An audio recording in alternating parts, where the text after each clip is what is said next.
आज के लेक्चर का आगाज़ करते हैं। प्रीवियस लेक्चर में हमने स्टडी किया था इलीगल एग्रीमेंट्स के बारे में और उसकी कुछ एग्जांपल्स हमने स्टडी की थी और होम असाइनमेंट आपको दी थी। होम असाइनमेंट आपने की है? शाबाश। अच्छा, हाइब्रिड क्लास में अगर मेरी आवाज़ जा रही है तो हाथ उठा दीजिए ताकि कंफर्म हो जाए। शाबाश।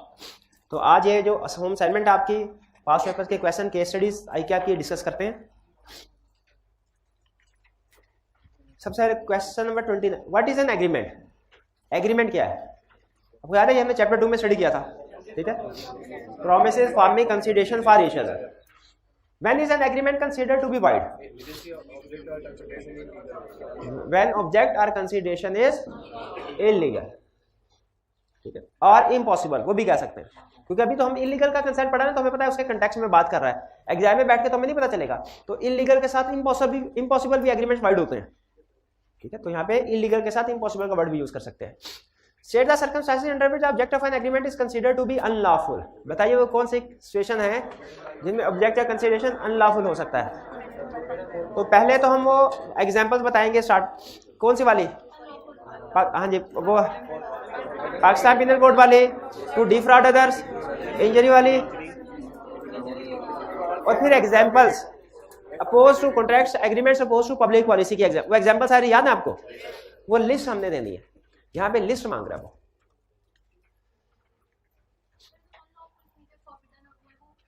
जी बिल्कुल, 4-5 पॉइंट्स वो अनलॉफुल फॉरबिडन वाले वो 4-5 लिखेंगे।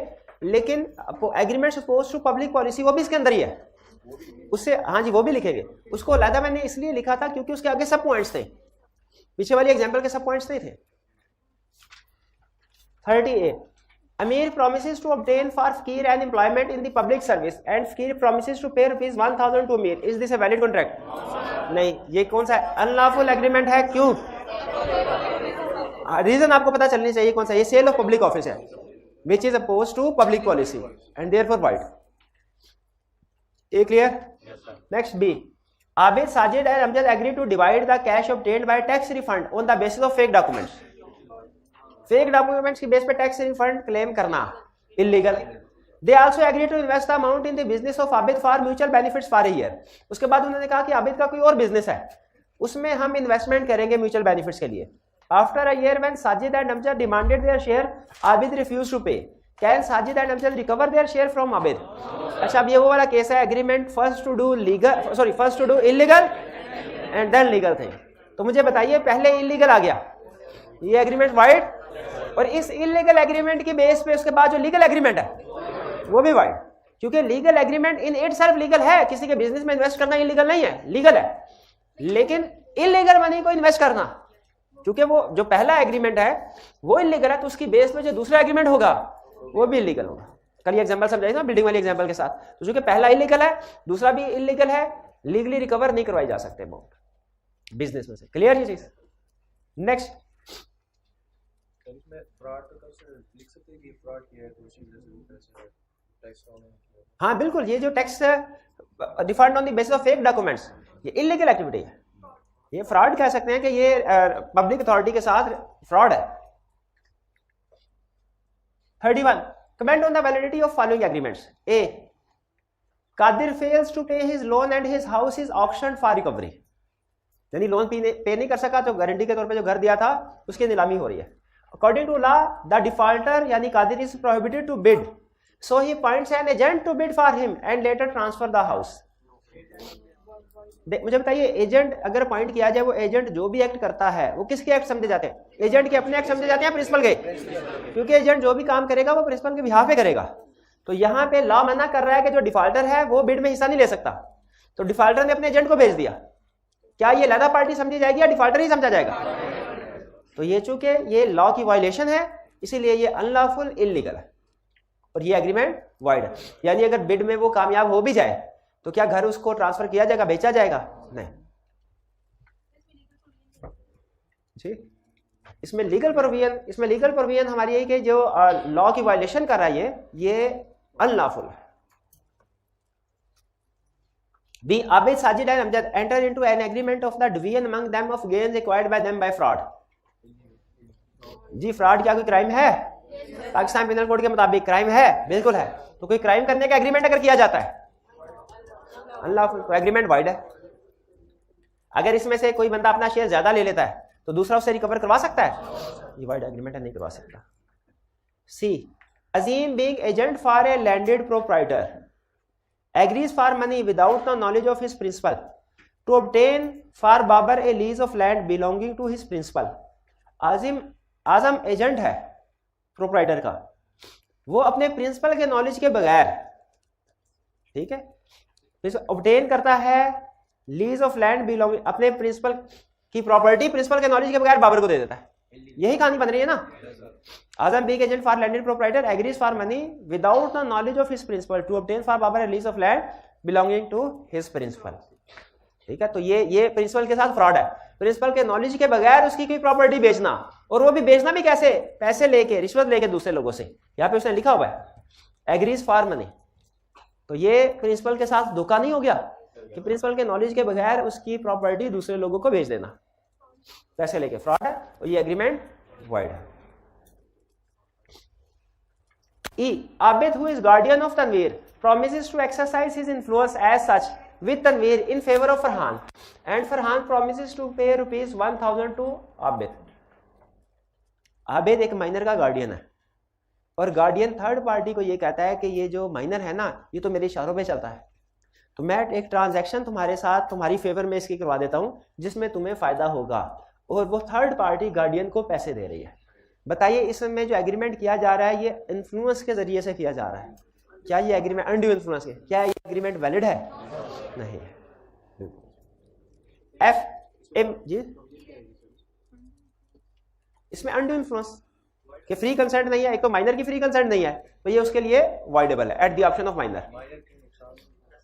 जी हाँ बिल्कुल, बल्कि वाइडेबल की बजाय वाइड करे, क्योंकि नॉर्मल केस में अगर फ्री कंसेंट ना हो तो वो तो वाइडेबल है, लेकिन हमने पढ़ा है कि एग्रीमेंट अगर माइनर के अगेंस्ट हो वो सीधा वाइड है, तो ये वाइड होगा क्योंकि ये एग्रीमेंट है माइनर के अगेंस्ट में।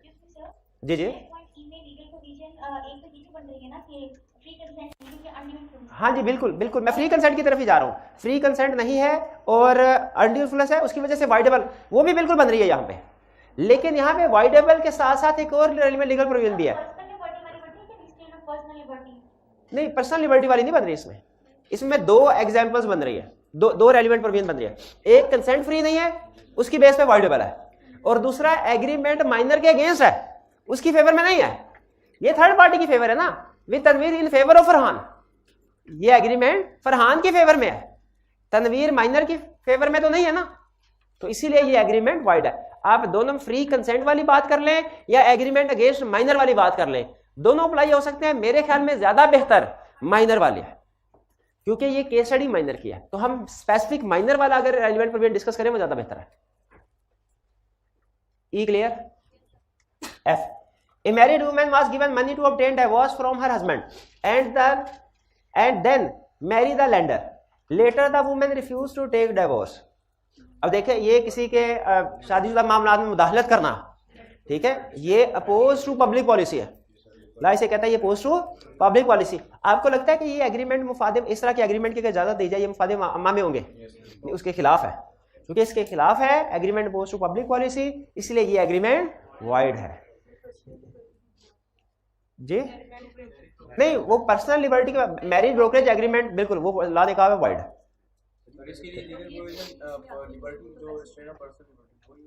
इसमें पर्सनल लिबर्टी नहीं आएगी, क्योंकि ये एग्रीमेंट, फिर इस तरह तो फ्रॉड करना भी पर्सनल लिबर्टी है, फिर इस तरह तो किसी को नुकसान पहुंचाना भी पर्सनल लिबर्टी है, मेरी मर्जी में जैसे मर्जी कर। लेकिन जो एग्रीमेंट्स ऐसे हैं जो कि जनरल पब्लिक जो इमोरल है, इसको इमोरल कर लें। आपको ये लगता है कि ये मोरल एग्रीमेंट हो रहा है, इस तरह का एग्रीमेंट नहीं, इमोरल तो इमोरल एग्रीमेंट्स क्या है? Unlawful, wide. मैरिज ब्रोकरेज नहीं है, मैरिज ब्रोकरेज तो होगा जो ब्रोकर पैसे लेके वो रिश्ते वगैरह करवाते हैं। हाँ जी, तो ये मैरिज ब्रोकरेज एग्रीमेंट नहीं है, ये इमोरल है, इमोरल एग्रीमेंट है ना, this is an immoral agreement, therefore it is unlawful and wide. ठीक है, अच्छा अभी मैंने जी जी जी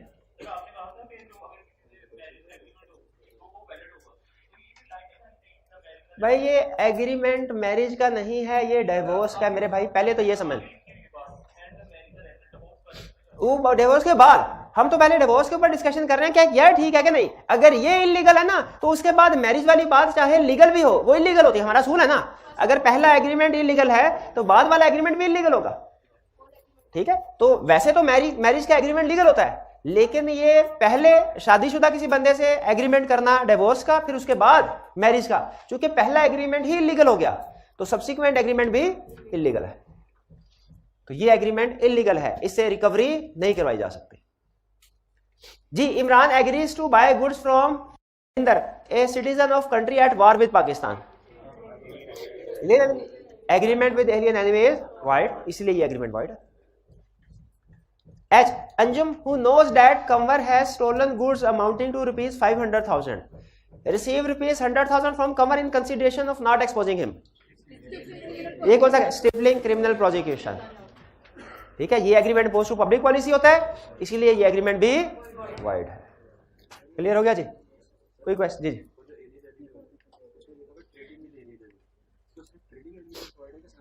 जी, एलियन एनिमी वाले में लिखा हुआ है ट्रेडिंग विद एलियन एनिमी, तो लॉ में लफ्ज ट्रेडिंग से मुराद है हर तरह की तिजारत, वो सेल ऑफ गुड हो, सेल ऑफ सर्विसेज हो, हर तरह की चीज उसमें कवर हो जाती है। किसी किस्म की कमर्शियल एक्टिविटी नहीं की जा सकती। जी, सस्पेंड या टर्मिनेट हो सकती है जब एग्रीमेंट पहले किया हो और वार बाद में हुई हो। यहां पे क्या कह रहा है वो कि ऑलरेडी एट वार थी, बाद में एग्रीमेंट हुआ है, ये पहले दिन से ही वाइड है, इसमें तो सस्पेंशन वाला सूद ही नहीं लगेगा। क्लियर? ये एच वाला पॉइंट भी क्लियर हो गया। इसमें सस्पेंशन और टर्मिनेशन में फर्क है। सस्पेंड का मतलब होता है आर्जी तौर पे कॉन्ट्रैक्ट स्टॉप कर देना, जंग खत्म होने के बाद दोबारा अमल किया जाएगा। और टर्मिनेशन का मतलब होता है क्या, या कैसे टोटली खत्म। ये क्लियर? एच भी समझ आ गया आपको? हमने डिस्कस भी किया था क्लास में। आई मे promises to obtain for फकीर an employment in the public service and फकीर promises to pay, ये तो सेल ऑफ पब्लिक ऑफिस वाला opposed to public policy void है। जे Asif entered into an agreement with his in-laws to never meet his children if they pay him rupees 5 million, void है। parental right agreement instead of parental right is void।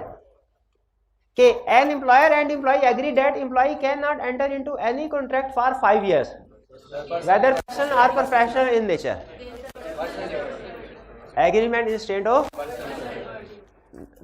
ये instead of personal liability, तो ये क्या हुआ? Agreement void. अच्छा, यहाँ पे एक ध्यान में रखिए बात, प्रैक्टिकली एम्प्लॉय को मना कर सकते हैं, लेकिन सिमिलर नेचर की जॉब करने से मना कर सकते हैं। सिमिलर नेचर की जॉब, जैसे कॉलेज के कुछ एम्प्लॉइज है टीचर, तो कॉलेज उनको मना कर सकता है कि आप जब तक हमारे पास टीचिंग कर रहे हैं और किसी कॉलेज में टीचिंग नहीं करेंगे, इसकी लॉ इजाजत देता है। ये एक एक्सेप्शन कह लें, ये agreement in state of trade नहीं है, ये agreement in state of personal liberty नहीं है, इसकी लॉ नहीं, क्योंकि इसका मकसद जो है एम्प्लॉयर के इंटरेस्ट को प्रोटेक्ट, और ये रीजनेबल है। आप जब एक जगह पे काम कर रहे हैं और वो बंदा आपको पाबंदी लगाना चाहे ताकि उसके जो ट्रेड सीक्रेट्स हैं वो कंप्यूटर तक ना पहुंच जाए, तो वो पाबंदी लगा सकता है, वो वैलिड होगा। मैं उसी की तरफ आ रहा हूँ, वो वैलिड है। लेकिन यहां पे वो क्या कह रहा है कि किसी भी किस्म का एनी कॉन्ट्रैक्ट नहीं कर सकता, तो इसीलिए ये रिस्ट्रिक्शन अनरीजनेबल है और वाइड है। ये समझ आया?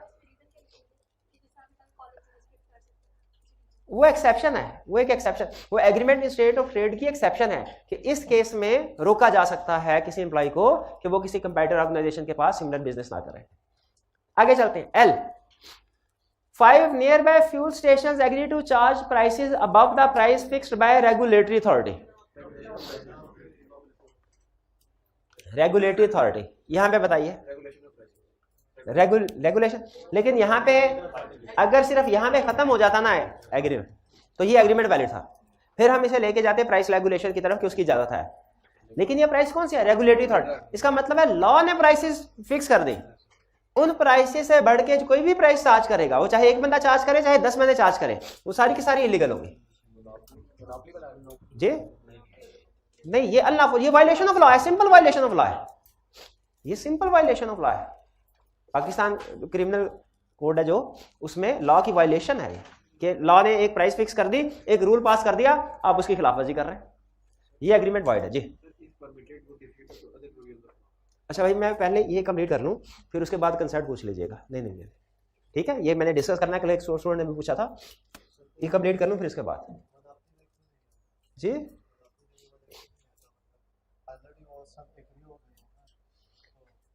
प्राइस मैंने आपको बताया था, जब पार्टीज मिलके प्राइस रेगुलेट कर रही हो वो मोनोपोली में नहीं आएगा। ये बात क्लियर है? अच्छा ये मोनोपोली में नहीं आ रहा, लेकिन उसके बावजूद भी वॉइड है, वो क्यों है? क्योंकि रेगुलेशन की वायलेशन हो रही है, लीगल रिक्वायरमेंट्स की वायलेशन हो रही है। अगर ये सारा क्वेश्चन इसी तरह हो, ये रेगुलेटरी अथॉरिटी का लफ्ज काट दिया जाए, फिर ये एग्रीमेंट वैलिड हो जाएगा, फिर वो रेगुलेशन ऑफ प्राइसेस का केस बन जाएगा नॉर्मल, कि लोग आपस में मिलके प्राइस रेगुलेट कर रहे हैं।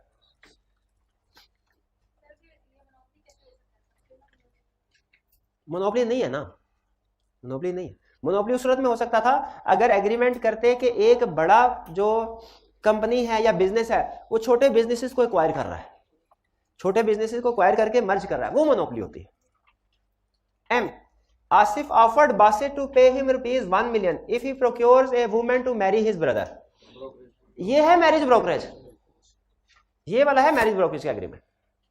ये क्या है? Void unlawful. An Arslan promises to pay ₹10,000 to Arif if it rained today, and Arif promises to pay ₹1,000 to Arslan if he did not. Wagering agreement. अच्छा वेजरिंग एग्रीमेंट की बात हुई थी कल कि वेजरिंग एग्रीमेंट अल्लाह, हाँ चले मैं अभी इस क्वेश्चन डिस्कस कर ले, इसके बाद एक वेजरिंग की एग्जांपल आपके साथ डिस्कस करनी है, और फिर दूसरा if permitted would defeat provision of law, ये दो कंसेप्ट डिस्कस करने हैं। ओ Habib agreed with Arslan that he will buy refrigerator from Arslan for ₹80,000 if Habib won a wager within the next week.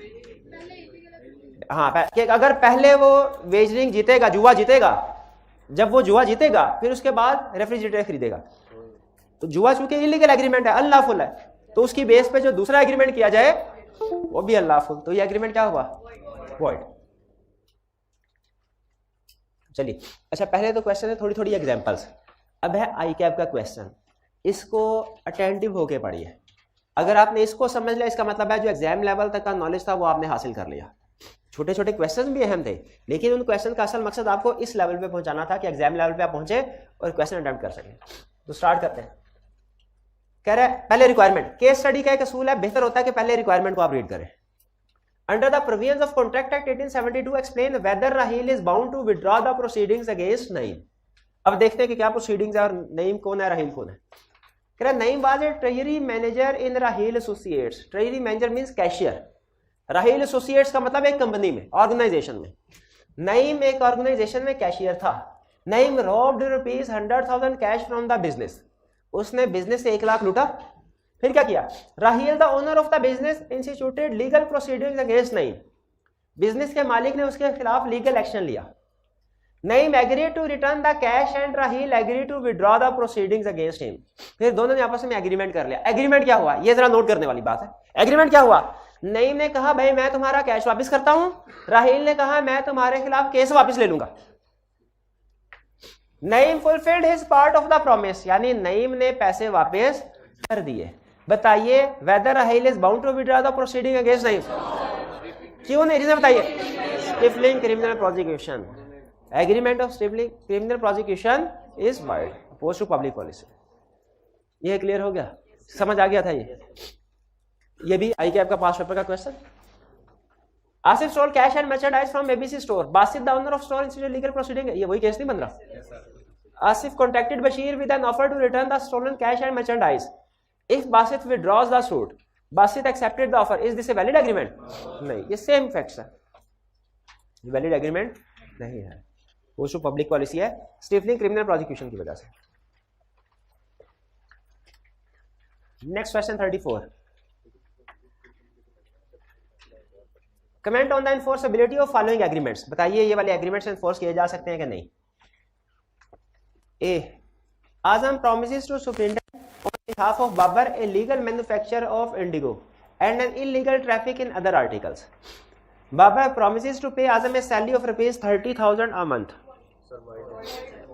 आजम ने प्रॉमिस किया कि वो बाबर के behalf पे लीगल काम भी करेगा कोई लीगल और illegal traffic in other articles इसमें भी डील करेगा। और दोनों की कंबाइंड सैलरी कितनी है? 30,000। क्या ये एग्रीमेंट वैलिड है? वॉइड है। अच्छा, इसमें क्या होता तो एग्रीमेंट किसी हद तक वैलिड हो सकता था? अगर दोनों की सैलरी सेपरेट डिसाइड होती तो लीगल वाले काम वैलिड होता और इलीगल वाला वॉइड। ये क्लियर हो गया? Next B, Azam and Babar agreed that Azam shall sell Babar a house for rupees 10 million, but that if Babar uses it as a gambling house, he shall pay rupees 50 million for it. Agreement क्या है कि मैं घर 1 करोड़ में बेचूंगा, अगर तुमने इसे जुए, हाँ गैम्बलिंग के लिए, जुए वगैरह के लिए इस्तेमाल किया तो फिर 5 करोड़ देने पड़ेंगे। पहले वाला लीगल है, ये वैलिड, और दूसरे वाला इलीगल, ये वॉइड। टेस्ट कोई बात नहीं, हम उसको आउट ऑफ सिलेबस करके सोल्यूशन आपको बता देंगे, सोल्यूशन प्रोवाइड कर देंगे इसमें, ताकि आप उसको कंपेयर कर लें अपना कंसेप्ट। टेस्ट का असल मकसद तो कंसेप्ट सीखना होता है ना। मार्किंग करते हुए हम इसको आउट ऑफ सिलेबस कंसीडर कर देंगे और इसको पेनल्टी नहीं होगी। Clear? B C, Akram and Wasim agreed that Akram shall pay Wasim rupees 1,000, for which Wasim shall afterward deliver to Akram either rice or smuggled opium. अब ये कौन सा अल्टरनेट प्रॉमिस वाला केस है? अल्टरनेट प्रॉमिस वाला case है, इधर rice और स्मगल्ड ओपियम। तो अल्टरनेट प्रॉमिस के केस में रूल क्या है? Legal branch, legal part enforce करवाया जाएगा, इलीगल नहीं। यानी ये एग्रीमेंट वैलिड है, वॉइड नहीं है, वैलिड है। लेकिन लॉ क्या समझेगा? क्या लिखा हुआ है? राइस, स्मगल्ड ओपियम को लॉ क्रॉस कर देगा। क्लियर? चलिए, ये थे हमारे क्वेश्चंस। जी, मजीद कोई कंसेप्ट के हवाले से क्वेश्चन पूछना चाहते हो तो पूछ लीजिए।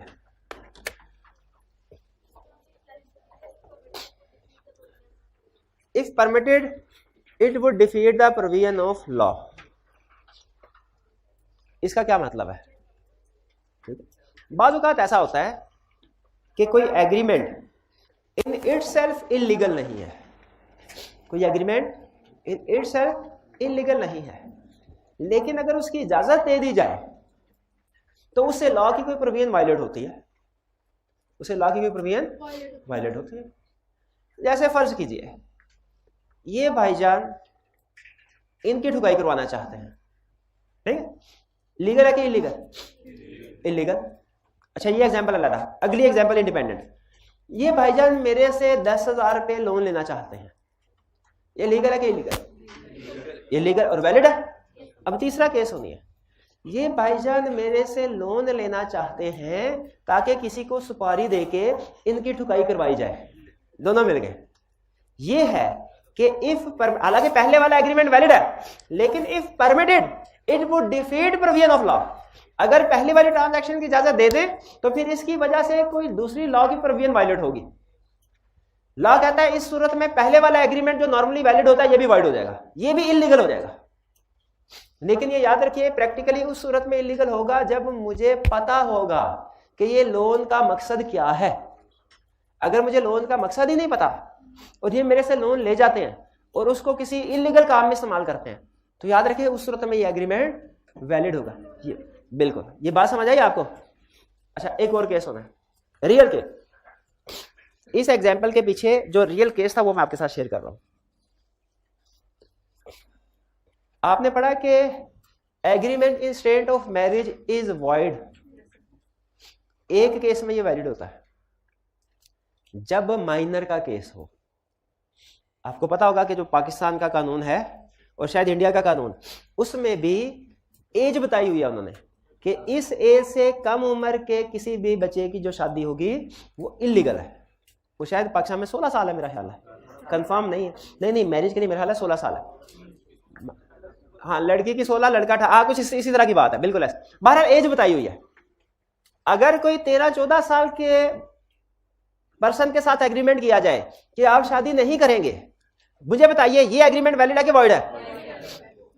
ये एग्रीमेंट वैलिड है, ये एग्रीमेंट वैलिड है। लेकिन अगर ये 23-24 साल के बंदे के साथ एग्रीमेंट किया जाए फिर वॉइड है। भाई ये बात समझ, माइनर में आएगा तो माइनर के साथ एग्रीमेंट टू मैरी नहीं किया जा सकता, वो वॉइड होगा। क्लियर होगी ये बात? माइनर के साथ जो एग्रीमेंट होगा, लॉ कहता है माइनर के साथ जो एग्रीमेंट टू मैरी है वो वॉइड है। जब तक वो एक स्पेसिफिक एज को ना पहुंचे उसकी शादी नहीं होनी चाहिए, लॉ ये कहता है। ये बात समझ आई आपको? अच्छा सुनिए, एक बंदा गया किसी दूसरे पर्सन के पास उधार लेने के लिए। दूसरे बंदे ने पूछा आपने उधार ले रहे हैं किस मकसद के लिए? उसने कहा जी मैं आजकल बड़ा बीमार रहता हूँ, कुछ पता नहीं है कि कब जो है वो मेरा इंतकाल हो जाए, तो मेरी एक 13 साल की बेटी है और मैं चाहता हूँ कि इसके जहेज के लिए सामान इकट्ठा करके अनकरीब इसकी शादी कर दूँ, तो मुझे उसके जहेज के सामान इकट्ठा करने के लिए पैसों की जरूरत है। उस दूसरे पर्सन ने इसको लोन दे दिया। बताइए ये जो लोन का एग्रीमेंट है ये वैलिड है कि वॉइड है? कितने स्टूडेंट का ख्याल है वैलिड है? हाइब्रिड में कितने स्टूडेंट्स का ख्याल है ये एग्रीमेंट वैलिड है, और कितने स्टूडेंट्स का ख्याल है वॉइड है? ये शाबाश, ये एग्रीमेंट वॉइड है। हालांकि नॉर्मल हालात में ये जो बोरोइंग का एग्रीमेंट है ये वैलिड होता है, लेकिन यहां पे ये प्रोविजन लगेगी कि इफ परमिटेड, अगर इस लोन की इजाजत दे दी जाए, it would violate provision of law. कौन सी प्रोविजन ऑफ लॉ? वो कोई भी हो सकती है। हमारी एग्जांपल में मैरिज ऑफ माइनर है। क्लियर हुई है बात? अनकरीब का मतलब क्या होता है? 10 साल, 50? हाँ नहीं, अनसर्टेन यूं कह रहे 6 महीने के अंदर, 6 महीने के अंदर। वो मेरे बोलने में शायद ऐसा हो गया। तीसरी गलती निकाली आपने मेरी मिसाल में, ठीक है? मतलब 6 साल 6 महीने के अंदर, ये बात समझ आए? उसी तरह मुझे बताइए, अगर हम किसी से लोन ले और मकसद ये हो कि उसे स्मगलिंग करनी है, मकसद एग्रीमेंट क्यों? If allowed it would defeat का मतलब होता है it would violate provision of law. अगर पता ही नहीं है तो फिर उसके लिए वैलिड है, फिर वो एग्रीमेंट वैलिड है। लॉ याद रखें, इस चीज को आगे चल के हम ये पढ़ेंगे, इस चीज को बड़ी वेटेज देता है एग्रीमेंट की इन्फोर्सबिलिटी में, कि जो पार्टीज है उनको मकसद का पता था कि नहीं पता था।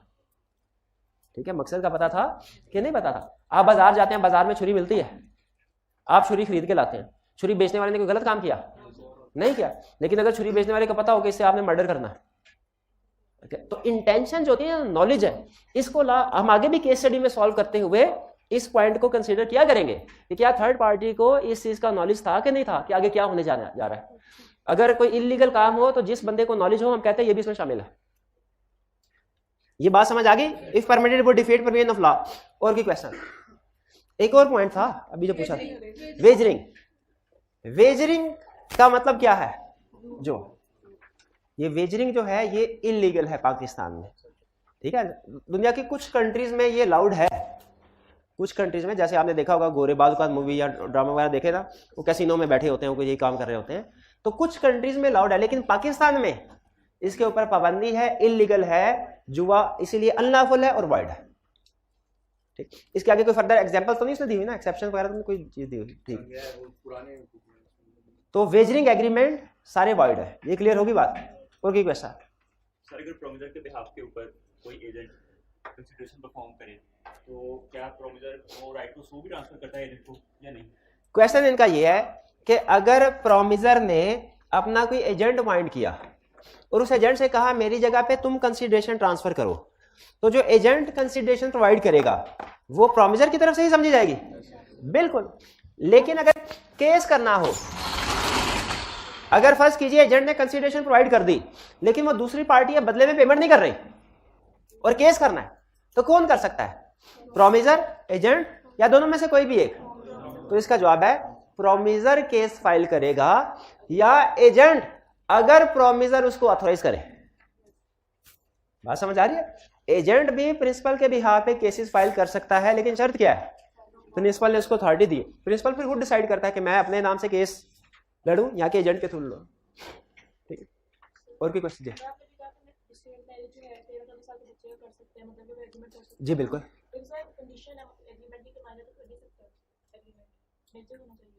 हाँ, कंडीशन, शाबाश, इन्होंने एक प्रवीण को दूसरी प्रवीण के साथ लिंक किया। उन्होंने कहा सर आपने कहा 14 साल के बच्चे के साथ एग्रीमेंट करें इन स्टेट ऑफ मैरिज, तो वो वैलिड है, लेकिन साथ ही साथ हमने ये भी पढ़ा हुआ है कि agreement with minor is void against him. तो मुझे बताइए, अब जरा लॉ बन के सोचिए, लॉ सोचता है माइनर के लिए एक माँ की हैसियत से, जैसे एक माँ अपने बच्चों को प्रोटेक्ट करती है ना, ऐसे ही लॉ माइनर को प्रोटेक्ट करता है। अब बताइए, लॉ ये समझ रहा है कि माइनर अभी उसमें समझ बूझ नहीं है और वो अपनी जिंदगी का सबसे बड़ा फैसला करने जा रहा है। क्या जिंदगी का सबसे बड़ा फैसला उस वक्त करना चाहिए जब समझ बूझ नहीं है? नहीं। तो ये तो उसकी, मुझे ये बताइए, अगर माइनर के साथ एग्रीमेंट टू मैरिज हो, माइनर खुद तो चाहे बहुत खुश होगा, लेकिन जो समझदार बंदा है, जो कोर्ट है फॉर एग्जाम्पल, वो क्या इस चीज को अलाउ करेंगे कि जिंदगी का सबसे बड़ा फैसला उस वक्त किया जाए जब जिंदगी का कोई तजर्बा ही नहीं, समझ बूझ ही नहीं? लॉ कहता है नहीं। तो अगर एग्रीमेंट स्टेट ऑफ मैरिज होता है ना माइनर के साथ, लॉ इसे कहता है ये माइनर की फेवर में है, इसके अगेंस्ट नहीं है, इसके अगेंस्ट नहीं। गार्डियन क्यों पॉइंट किया जाता है भला? माइनर है उसका, क्योंकि माइनर को समझ बूझ नहीं है कि दुनिया में किस तरीके से चल रहा है। बेसिक कंसेप्ट पीछे गार्डियन का ये था। अब गार्डियन के अपने मसले मसाइल होते हैं, वो एक अलग चीज है, लेकिन पीछे कंसेप्ट यही था। तो ये चूंकि एग्रीमेंट माइनर के अगेंस्ट नहीं समझा जाता, इसीलिए इसको वैलिड करार दिया जाता है। भाई क्लियर हो गई ये बात जी?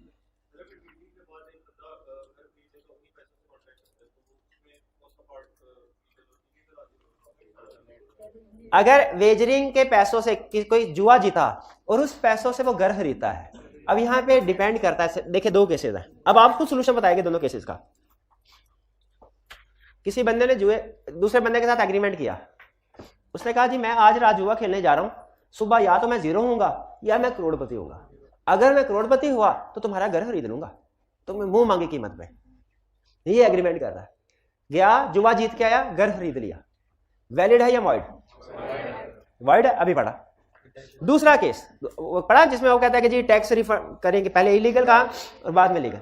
दूसरा केस जुआरी है, वो गया जुआ जीत के आया। अब जिस बंदे का घर है उसको नहीं पता कि इसके पास पैसे कहां से आए या ये जुआ जीत के लाया, उसके साथ एग्रीमेंट किया घर खरीदने का, क्या ये एग्रीमेंट वैलिड है? अब की बार ये एग्रीमेंट वैलिड है। क्यों? पार्टी को पता ही नहीं, नॉलेज ही नहीं। क्लियर हो गया ये? अगर पता तो उससे पहले वाला केस अप्लाई होगा, अगर उसे पता है तो फिर वो वॉइड होगा। और कोई क्वेश्चन? चलिए अब हम नेक्स्ट कंसेप्ट की तरफ चलते हैं, जो 2-3 दिन से हमारा पेंडिंग चल रहा था। Agreement with legal status of agreement with minor. अच्छा, कुछ लोग ये समझते हैं जो कि गलत है कि लीगल स्टेटस विद एग्रीमेंट का सिंपल रूल है क्या? वॉइड है। Agreement with minor is void. ये बात नहीं है, अगेंस्ट हिम। तो ये इतनी आसान प्रोविजन नहीं है, इसमें अब आगे कुछ इसकी एडवांस इम्प्लीकेशन हम स्टडी करने रहे हैं कि अगर एग्रीमेंट माइनर के साथ एग्रीमेंट। देखें अब असल में पता क्या बाकी के चैप्टर में हमें क्या सिखाएगा? चैप्टर के नाम में कैपेसिटी ऑफ पार्टीज या कंपिटेंस ऑफ पार्टीज आता है। चैप्टर का नाम देखिए, इसमें कैपेसिटी ऑफ पार्टीज या कंपिटेंस ऑफ पार्टीज आता है कि कौन कौन सी पार्टी कंपिटेंट है कॉन्ट्रैक्ट करने के लिए। 3 तरह की पार्टीज कंपोनेंट है, कंपिटेंट है। 3 तरह की पार्टीज कंपिटेंट, माइनर सॉरी 3 तरह की पार्टीज इनकम्पिटेंट है contract, minor, unsound mind, person disqualified. अब आगे के चैप्टर में हमें 1 बाय 1 तीनों के बारे में बताएगा कि अगर माइनर के साथ एग्रीमेंट करे उसका लीगल स्टेटस क्या होगा, अनसाउंड माइंड पर्सन के साथ एग्रीमेंट करे लीगल स्टेटस क्या होगा, पर्सन डिसक्वालिफाइड बाय लॉ के साथ एग्रीमेंट करे लीगल स्टेटस क्या होगा। ये आइंदा आने वाले कंसेप्ट्स का भी मैंने आपको बेसिक बता दी क्या पढ़ने जा रहे हैं। तो आज क्या पढ़े?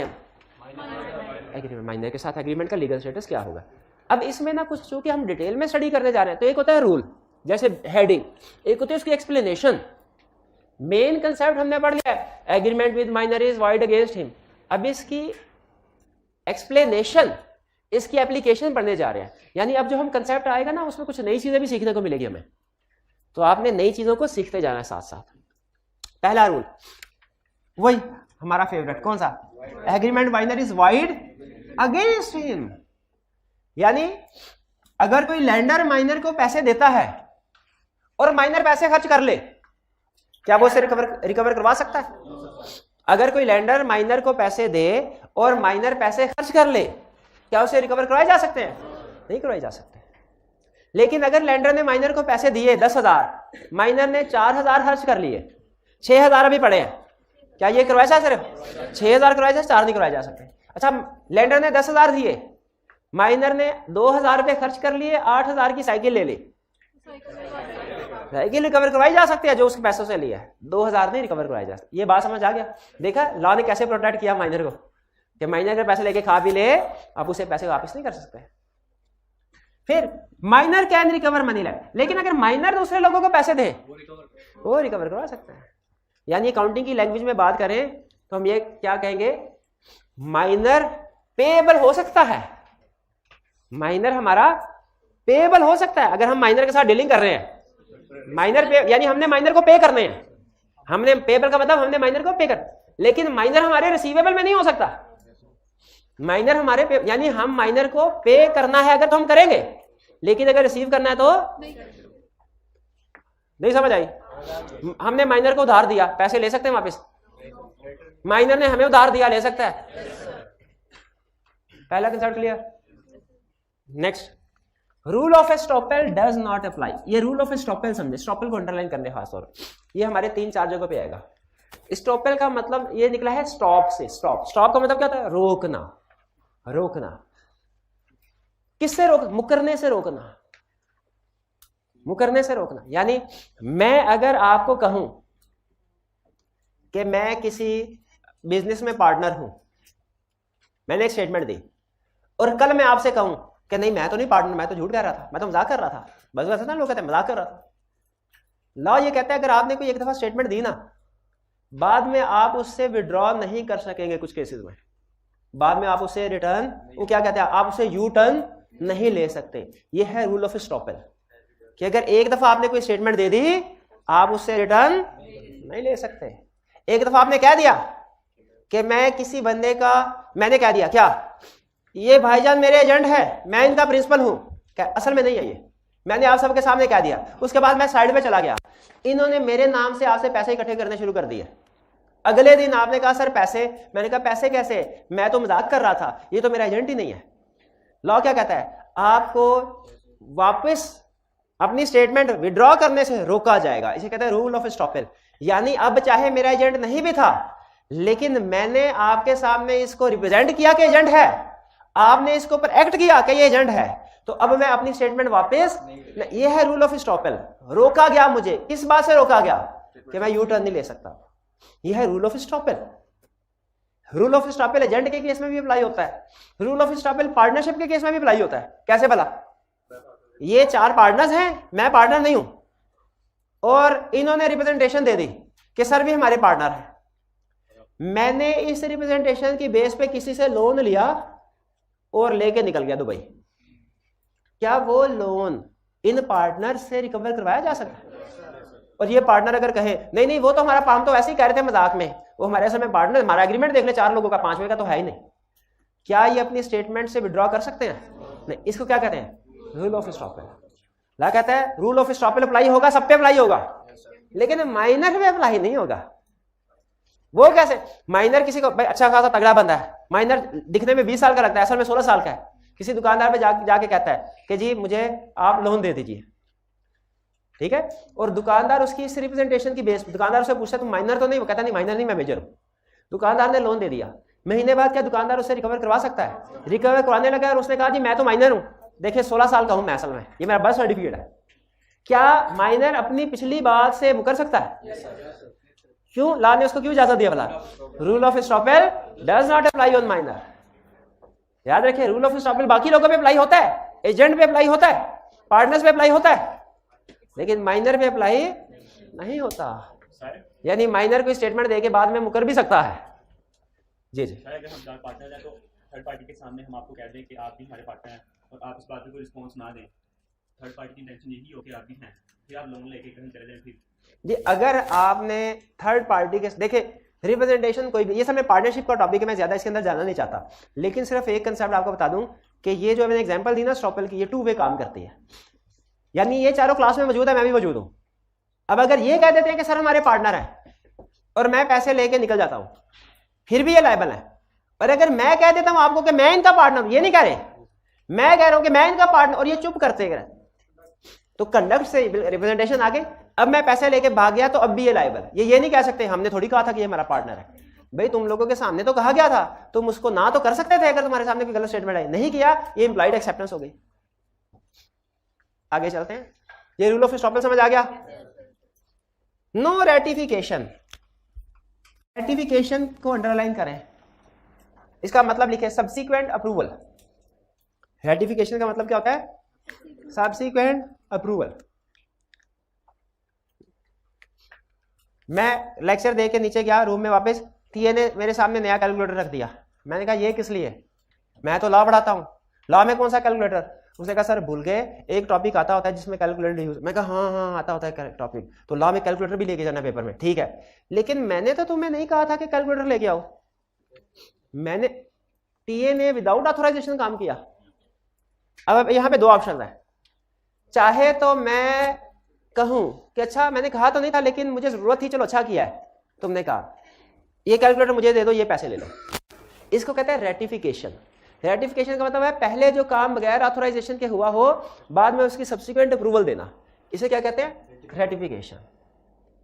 और अगर मैं कहता हूं नहीं नहीं मैंने कैलकुलेटर नहीं लेना, तुमने मेरी इजाजत के बगैर लिया है, इजाजत के बगैर खरीदा मैं कैलकुलेटर, तो बताइए इस कैलकुलेटर की पेमेंट किसने करनी है, मैंने कि टीए ने? टीए ने। इस सूरत में टीए। लेकिन अगर मैं रेटिफाई कर दूं तो फिर हम करें। ये बात समझ आ गई रेटिफिकेशन की? कहते हैं रेटिफिकेशन का रूल माइनर के केस में नहीं है। एग्जाम्पल सुने, एग्जाम्पल के बगैर समझ नहीं आएगी, एग्जाम्पल सुनिएगा। माइनर 10 साल का है, चचा ने उसकी परवरिश की और एग्रीमेंट किया 10 साल की उम्र में कि जब तुम 18 साल के हो जाओगे तो जायदाद तुम्हारे नाम पे ट्रांसफर होगी, 1 करोड़ रुपया मुझे देना है। ये एग्रीमेंट कब हुआ? माइनर था 10 साल की उम्र में। वैलिड है कि वाइड है? जब माइनर 20 साल का हुआ, चचा ने कहा पैसे, तो पता चला वो एग्रीमेंट तो वाइड है। चचा ने कहा अच्छा ऐसा करो, उस एग्रीमेंट को रेटिफाई कर दो, यानी तुम इस वक्त 20 साल की उम्र में कह दो कि मुझे ये पुराना जो एग्रीमेंट हुआ है 10 साल की उम्र में वो मंजूर है, वो मुझे मंजूर। लॉ कहता है ये नहीं चलेगा। माइनर की age, minority age of minority में जो एग्रीमेंट किया गया है बाद में उनकी रेटिफिकेशन नहीं हो सकती। एज ऑफ, भाई बात समझ आ रही है? एज ऑफ मिनोरिटी में जो एग्रीमेंट किया है बाद में उसकी रेटिफिकेशन नहीं हो सकती। तो इस सिचुएशन में माइनर को क्या करना चाहिए? फिर चचा को क्या करना चाहिए? नया एग्रीमेंट करना चाहिए। पुराना एग्रीमेंट भी वाइड, उस एग्रीमेंट की रेटिफिकेशन भी नहीं हो सकती, वो भी वाइड। और अगर पैसे रिकवर करवाने तो क्या करे? नया एग्रीमेंट। कुछ बात समझ आई? ये दोनों थोड़े टेक्निकल कंसेप्ट थे। एस्टॉपल भी, रेटिफिकेशन, एक तो लफ्ज ही मुश्किल है, एस्टॉपल, रेटिफिकेशन, फिर कंसेप्ट भी थोड़ा टेक्निकल है। लेकिन एस्टॉपल समझ आ गया कि रोका जाए किसी को, स्टॉप किया जाए किसी से यू टर्न लेने से, कि अपनी स्टेटमेंट से वापस नहीं हो सकते तुम। और रेटिफिकेशन का मतलब क्या है? पहले अप्रूवल, सब्सिक्वेंट अप्रूवल देना। पार्टनरशिप, अच्छा पार्टनरशिप आपको होती है एक एग्रीमेंट की बेस पे, उस एग्रीमेंट को क्या कहते हैं भला? Partnership deed. शाबाश। तो पार्टनर बनने के लिए पार्टनरशिप एग्रीमेंट करना जरूरी है? जरूरी। लेकिन क्या माइनर एग्रीमेंट कर सकता है? तो इसका मतलब यह हुआ माइनर कभी भी पार्टनरशिप में माइनर का रोल क्या है कि माइनर कभी भी पार्टनर। लेकिन लॉ ने एक उसको रिलैक्सेशन दिया है कि वो admitted into benefits of partnership हो सकता है। Admitted into benefits of partnership हो सकता है। इसका पता क्या मतलब है? ABC 3 पार्टनर्स थे, एक की डेथ हो गई, उसका एक बच्चा है 12 साल का। एक की डेथ हो गई, उसका बच्चा है 12 साल का। क्या उस बच्चे को एक ही जगह पे पार्टनर बनाया जा सकता है? नहीं। क्यों? क्योंकि पार्टनरशिप क्रिएट होती है एग्रीमेंट की बेस पे और माइनर एग्रीमेंट कर नहीं सकता। लेकिन फिर क्या किया जाता है भला? उसको admitted into benefits of partner कर दिया जाता है माइनर को, यानी उसे पार्टनरशिप के मामलात में अमल दखल की इजाजत नहीं दी जाती। वो तो माइनर है, उसको समझ बूझ नहीं है। लेकिन पार्टनरशिप में जो प्रॉफिट वगैरह होगा वो उसको दिया जाएगा। एडमिट इनटू बेनिफिट्स, ठीक है। बेनिफिट्स को डिटेल में स्टडी करेंगे हम बाद में, ये जब पार्टनरशिप का टॉपिक आएगा। लेकिन जेल में रखिएगा, माइनर पार्टनर नहीं बन सकता। बोले माइनर पार्टनर नहीं बन सकता, माइनर पार्टनर नहीं बन सकता, माइनर पार्टनर नहीं बन सकता। लेकिन क्या हो सकता है पार्टनरशिप में उसका role? Admitted into benefits of partnership. Minor can be admitted into benefits of partnership. Sir ये minor can be admitted into benefits of partnership का मतलब क्या है? ये हम बाद में पढ़ेंगे। कब? जब पार्टनरशिप का टॉपिक पढ़ेंगे, जब पार्टनरशिप का टॉपिक पढ़ेंगे। क्लियर हुई है बात? तो अभी तक हमने क्या पढ़ा? सबसे पहले कि एग्रीमेंट, माइनर के साथ एग्रीमेंट करेंगे वाइड अगेंस्ट। इसकी 2 एग्जांपल बताई। एक वो जिसमें माइनर ने पैसे अदा करने हैं, एक वो जिसमें रिसीव करने हैं। जिसमें रिसीव करने हो माइनर ने, वो वैलिड है। जिसमें अदा करने हो वो वाइड है। फिर rule of estoppel does not apply. Minor अगर जाके कहे, झूठ मूठ कह दे कि मैं मेजर हूं और बाद में कहे मैं तो माइनर हूं, तो उसे मुकरने की इजाजत दी जाएगी कि नहीं? दी जाएगी। रूल ऑफ एस्टॉपल उसके ऊपर अप्लाई नहीं होगा। अगर माइनर ने एज ऑफ मिनोरिटी में एग्रीमेंट किया, एज ऑफ मेजोरिटी में जाकर उसको रेटिफाई कर सकता है? नहीं कर सकता। तो फिर क्या करना पड़ेगा? उसे नया एग्रीमेंट करना पड़ेगा 20 साल। पार्टनरशिप में माइनर एडमिट हो सकता है? पार्टनरशिप में माइनर पार्टनर बन सकता है? नहीं बन सकता। लेकिन admitted into benefits of partnership हो सकता है, यानी उसका लिमिटेड रोल हो सकता है। अनलिमिटेड रोल, इसका मतलब साथ में ब्रैकेट में लिख ले, लिमिटेड रोल आगे टिक लगाए, अनलिमिटेड रोल आगे क्रॉस लगाए।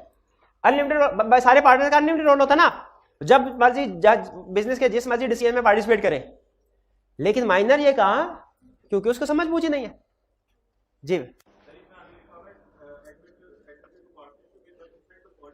हाँ जी, देखिए सुन ले, पार्टनरशिप में किसी भी नए बंदे को लाना है तो सारे पार्टनर की रजामंदी जरूरी होती है कि नहीं? जरूरी होती है। तो पार्टनर बनाना हो किसी को या एडमिट करना हो तो बेनिफिट्स ऑफ पार्टनरशिप, सारे पार्टनर की रजामंदी होनी चाहिए। अगर एक पार्टनर की भी रजामंदी नहीं है, कोई नया बंदा पार्टनरशिप में ऐड नहीं हो सकता। जी नहीं, लॉस है प्रॉफिट है वो मैं खुद जानबूझ के डिस्कस नहीं कर रहा, वो पार्टनरशिप में चले जाएंगे। मैंने जो आपको ये 2 लाइनें लिखाई है ना, आपको लग रहा है ये आम सी लाइन है, लेकिन इसे मैंने बड़ा अहम कंसेप्ट निकालना है बाद में जाके। क्या लाइनें लिखाई है मैंने भला इसमें? कि माइनर का लिमिटेड रोल है, अनलिमिटेड रोल नहीं है। आगे चल के जब पार्टनरशिप में पहुंचेंगे इसको मैं चेंज कर दूंगा कि माइनर की लिमिटेड लायबिलिटी है, अनलिमिटेड लायबिलिटी नहीं है।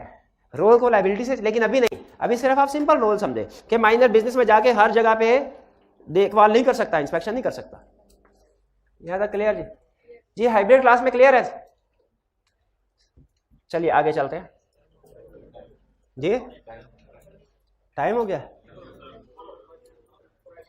अच्छा चलिए ठीक है, हाँ जुम्मा आज, ठीक है। चलिए यहां तक हमने पढ़ लिया। असाइनमेंट आज आपकी कोई नहीं है, कल फिर यहीं से आगे करेंगे। आज का लेक्चर यहाँ खत्म करते हैं। अल्लाह हाफिज़।